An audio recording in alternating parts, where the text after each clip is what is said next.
Marina es una fabricante de zapatillas. Durante la última década, su establecimiento produjo 100 pares de zapatillas por día, trabajando al máximo de su capacidad. Para eso, Marina necesitó emplear a 10 trabajadores. Pero el último año, la economía de su región viene atravesando una profunda crisis. El desempleo aumenta y las familias destinan sus ingresos a los gastos imprescindibles. Son muy pocos los que piensan en comprarse zapatillas nuevas. Marina estima que ahora le resultará imposible vender los 100 pares que fabrica por día.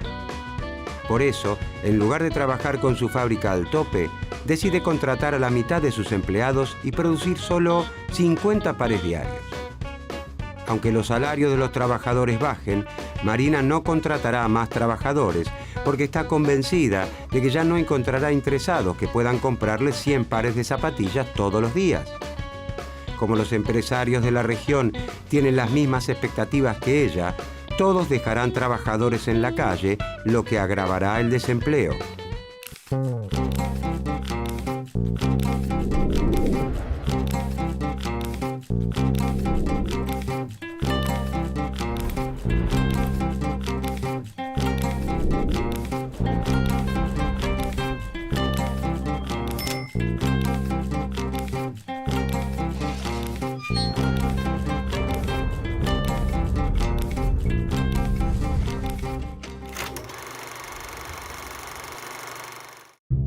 Cuando finaliza la Primera Guerra Mundial, Estados Unidos se erige como la nueva gran potencia mundial, amenazando la hegemonía británica. Con sus fábricas trabajando al tope, el clima de euforia contagia a los norteamericanos y los convence de que ese crecimiento será imparable. Estamos en los felices años 20, en los años locos. Este optimismo desenfrenado empuja a gran parte de la población de los Estados Unidos a comprar acciones en la bolsa.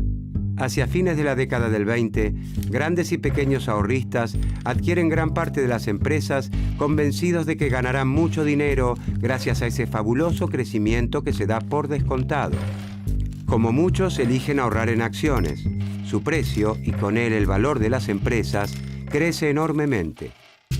Todo marcha bien hasta que surgen preocupantes señales de que esta ola de optimismo ha llevado a las empresas a producir muy por encima de las cantidades demandadas, exceso que las obliga a detener la producción, acumular stock de mercaderías y expulsar mano de obra.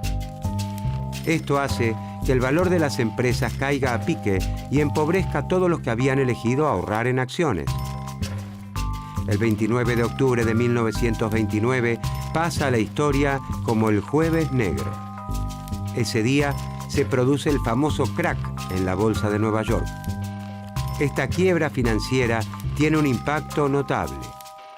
La crisis arrastra a todos los sectores económicos y lleva a la ruina a numerosos bancos. En poco tiempo, millones de hombres y mujeres pierden sus trabajos, sus ahorros y, en ocasiones, sus viviendas. En virtud del peso que había adquirido Estados Unidos en la economía mundial, la crisis se generaliza. La producción y el comercio de Occidente se contraen. Las fuerzas del mercado son insuficientes para actuar libremente, acomodar los desajustes y restablecer el equilibrio. Los países industrializados imponen barreras proteccionistas y reducen el precio de las materias primas y los productos agrícolas, lo que afecta especialmente a los países exportadores como la Argentina. Las ganancias capitalistas se reducen y los trabajadores pasan a vivir en la miseria. Las profecías marxistas parecen cumplirse. El capitalismo muestra su gran debilidad al tiempo que la Unión Soviética desarrolla un sistema colectivista fuertemente aislado y logra sortear la crisis mundial sin grandes contratiempos. El fantasma del comunismo genera un gran temor en los países industrializados. Empeñados en salvar al sistema capitalista, un grupo de economistas proponen abandonar los viejos preceptos dominantes y adoptar una nueva receta. A la cabeza de ese grupo se encuentra John Maynard Keynes.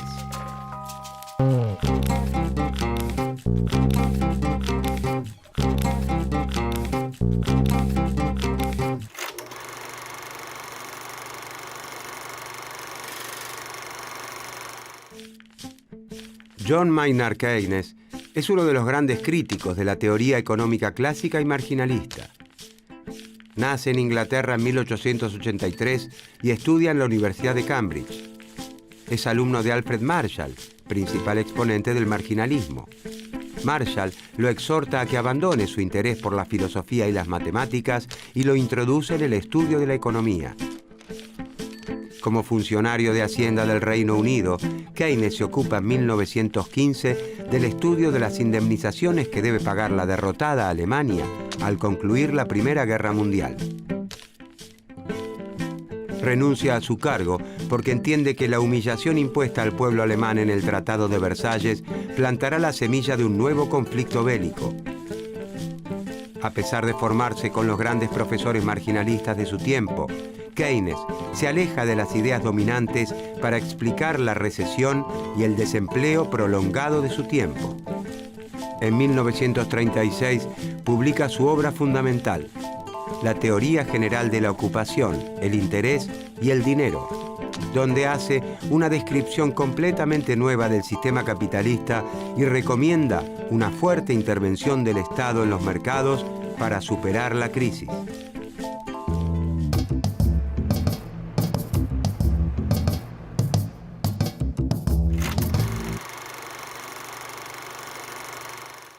Según el razonamiento marginalista, el desempleo puede ser voluntario o involuntario. Es involuntario, o no deseado, por dificultades momentáneas de la economía, por el tiempo que demoran los trabajadores en encontrar un nuevo empleo, o por el tiempo que necesitan los jóvenes para acceder a su primer empleo. Es decir, para los marginalistas, el desempleo involuntario es originado por motivos menores y fundamentalmente pasajeros, transitorios. El resto del desempleo es siempre voluntario, por voluntad de los propios trabajadores que prefieren el ocio al empleo o por las regulaciones que traban el funcionamiento del mercado. Estas regulaciones pueden ser los convenios colectivos de trabajo o el salario mínimo. Según el pensamiento marginalista, si los trabajadores, organizados en sindicatos, y el Estado no interfirieran en el mercado laboral, los salarios podrían bajar libremente hasta el punto en el que desaparecería el desempleo, ya que a un salario menor, los empresarios estarían siempre dispuestos a contratar más trabajadores. Keynes se opone a esta tesis, afirmando que el desempleo involuntario o no deseado puede ser permanente, no solo transitorio. Observa que a pesar de ofrecer su fuerza de trabajo a salarios más bajos, los obreros de los países azotados por la crisis tampoco consiguen empleo. Y afirma que esto se debe a que la demanda efectiva es insuficiente.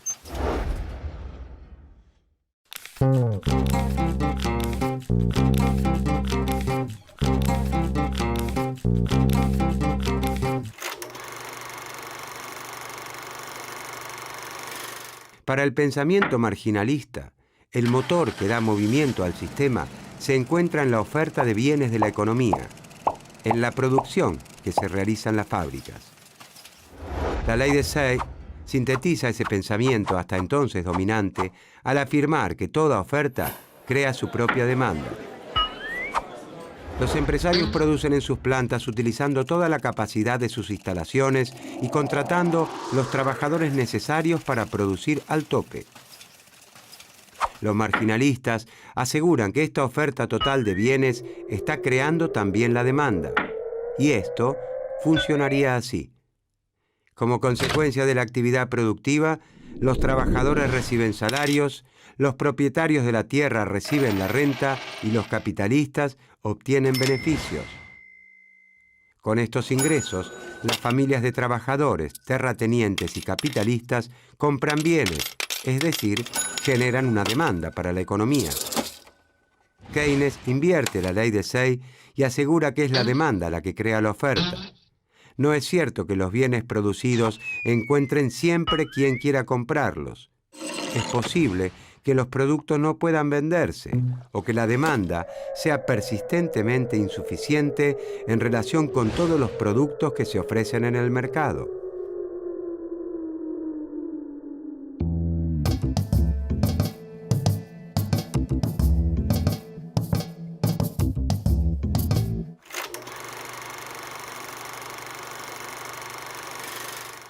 La demanda de bienes que se realiza en un país tiene dos motivos: el consumo y la inversión.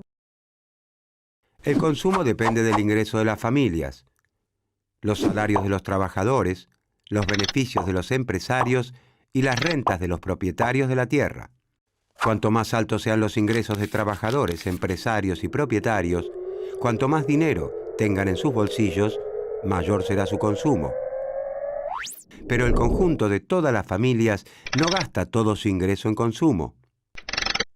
Algunas están en condiciones de destinar una parte importante al ahorro. La proporción del ingreso que el total de las familias destina al consumo se llama propensión a consumir. Cuando los ingresos de la familia aumentan, el consumo se incrementa, pero la propensión a consumir tiende a ser cada vez menor, pues las familias destinan cada vez mayor proporción de su ingreso al ahorro. En las sociedades en las que la distribución del ingreso es muy desigual, la propensión al consumo es menor que en las sociedades igualitarias, porque la mayor parte de la riqueza se concentra en las clases privilegiadas, que destinan al consumo una parte menor que las clases postergadas. Por este motivo, Keynes cree en una política de redistribución del ingreso en beneficio de las clases más postergadas. De esta manera se impulsa el consumo y, en consecuencia, la demanda efectiva, la producción y el empleo de la economía. El otro componente de la demanda es la inversión. La inversión no depende de las familias. Los empresarios invierten cuando compran maquinaria e instalaciones para aumentar, mantener o mejorar la producción. Y lo hacen dependiendo de cuánto esperen ganar. Si creen que la economía irá bien y sus ventas se incrementarán, esperarán embolsarse abultadas ganancias. Por lo tanto, aumentarán su capacidad productiva demandando bienes de inversión y contratando mano de obra. Si los empresarios ven un horizonte gris, optarán por quedarse con el equipamiento existente o dedicarán pocos recursos a la adquisición de uno nuevo. Como el futuro es incierto, las expectativas de los empresarios son poco predecibles. Los niveles de actividad y empleo dependen de un factor psicológico imponderable, incontrolable e inestable. Keynes llama a estos estados de ánimo los espíritus animales de los empresarios. Si los empresarios tienen expectativas negativas sobre el futuro de la economía, la inversión será pequeña y una parte de la oferta quedará siempre sin vender. Cuando la demanda efectiva se encuentra reducida por la crisis, los empresarios producen menos de lo que podrían si operaran al tope. Por más bajos que sean los salarios, los empresarios no contratarán más trabajadores porque no tienen a quién vender su producción. Ese desempleo provoca que cada vez se consuman menos productos, lo que lleva a un círculo vicioso de estancamiento. Para Keynes, si el Estado no interviene apuntalando la demanda efectiva, el mercado, por sí solo y espontáneamente, no podrá retornar a su equilibrio y profundizará el estancamiento. Si bien el interés del empresario individual es reducir al máximo los salarios de sus trabajadores, el sistema capitalista en su conjunto necesita que los trabajadores reciban buenos salarios para que puedan consumir y generar demanda. Entonces, la clave para Keynes está en la demanda efectiva, la cantidad de bienes y servicios que los consumidores realmente adquieren en el mercado en un tiempo determinado y a un precio dado.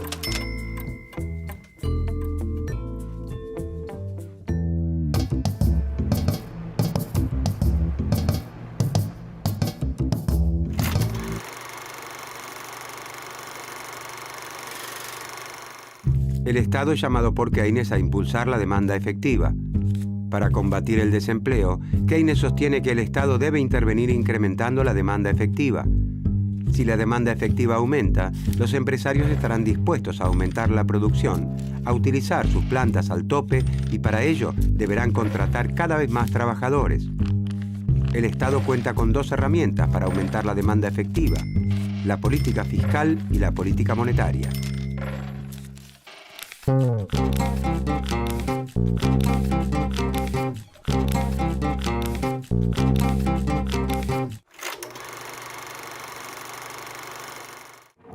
política fiscal se traduce en el manejo del gasto público y de los impuestos. Con la realización de importantes obras públicas o de infraestructura, el Estado aumenta el componente inversión de la demanda, complementando o sustituyendo la inversión de los empresarios. Los trabajadores contratados, antes desempleados, disponen ahora de un ingreso que destinarán a aumentar también el consumo. Si se construyera infraestructura destinada al transporte o a la energía, estos trabajadores estarían incluso contribuyendo a la futura inversión privada porque reducirían los costos como flete y energía.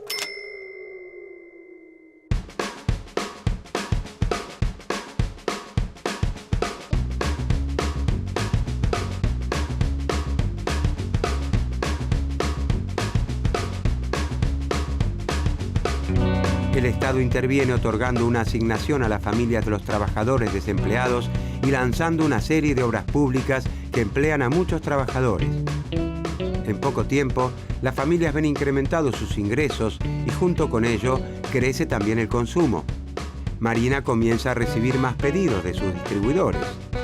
Pronto volverá a contratar a los 5 trabajadores despedidos y a producir 100 pares por día. Su ingreso se incrementa y vuelve a destinar una parte importante al ahorro. Marina cree que la demanda crecerá mucho en el futuro. Por eso, debe ahora decidir si destinará ese dinero disponible a modernizar su planta para incrementar la producción o si le conviene conservarlo en el banco como inversión especulativa.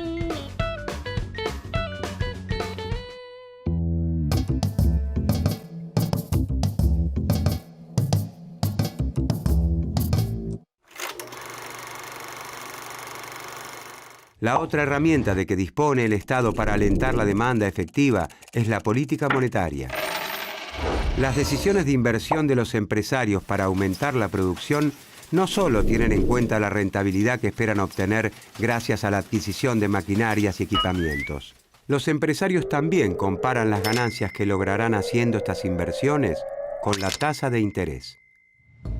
La tasa de interés les muestra la ganancia que podrían obtener utilizando el dinero disponible para invertir si lo destinaran a inversiones especulativas, como constituir un depósito a plazo fijo. Además, la tasa de interés les muestra a los empresarios el precio que deben pagar al banco para que les otorguen un préstamo destinado a equipar o modernizar su capacidad productiva. Keynes dice que la tasa de interés tiende a permanecer en un nivel demasiado elevado, compitiendo y atentando contra la inversión productiva, y que ese nivel elevado se debe a la preferencia por la liquidez, la preferencia de los inversores por disponer de todos sus ahorros en efectivo en lugar de realizar inversiones productivas. Este comportamiento, según Keynes, se fundamenta en la incertidumbre que existe en la economía. Entonces, para convencer a los inversores para que realicen plazos fijos, los bancos incrementan la tasa de interés y desalientan, por otro lado, la inversión productiva. Para alentar la reducción de la tasa de interés, incrementar la inversión productiva y con ella la demanda efectiva y el empleo, Keynes propone que el Estado instrumente una política monetaria expansiva. Mediante la emisión de billetes y monedas y su inyección en la economía, el Estado logra que la tasa de interés no sea muy elevada. Si hay mucho dinero en la economía, el precio de ese dinero, es decir, la tasa de interés, tiende a caer. Una tasa de interés baja estimulará a los empresarios a endeudarse con los bancos para invertir, lo que aumentará la demanda efectiva, la producción y el empleo.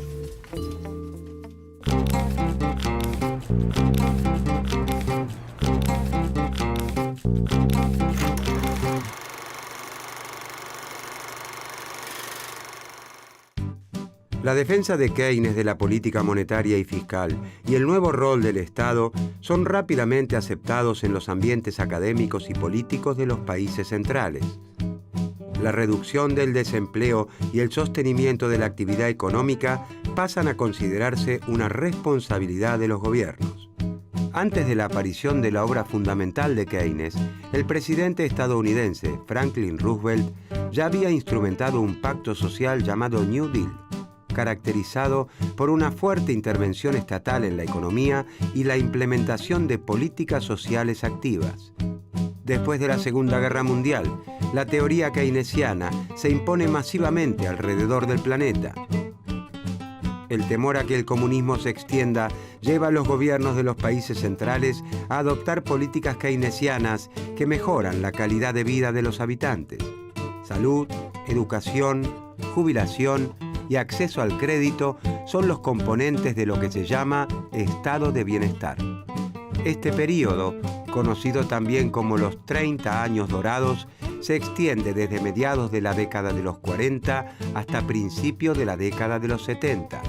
Fundados en los acuerdos de Bretton Woods, donde se asentó el orden económico occidental entre las potencias vencedoras de la Segunda Guerra, se establecen mecanismos de coordinación institucional internacional para evitar desajustes que hagan peligrar la producción y el empleo. El Fondo Monetario Internacional y el Banco Mundial son dos instituciones que nacen con ese fin, pero que a partir de la década de los 70 perderán su rol coordinador para convertirse en agentes de la liberalización de los mercados mundiales.